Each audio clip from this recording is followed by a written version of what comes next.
For today's video, I'm going to show you the easiest way for you to crop an image in Photoshop. So without further ado, let's get started.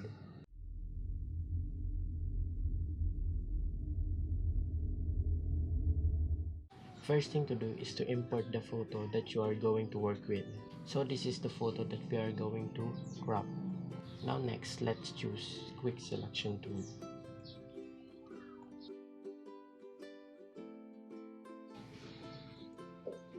After that, let's go here and click select subject button.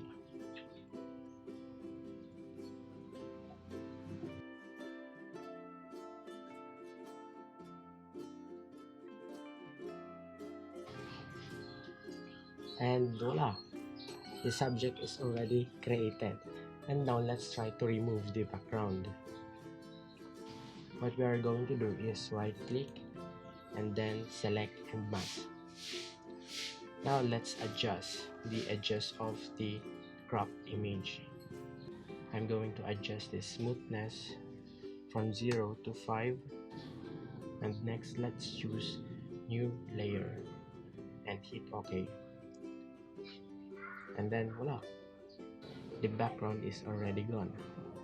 Now that's all. That's the easiest way for you to crop an image in Photoshop. If you enjoyed this video, please don't forget to click the subscribe button and hit the notification bell below.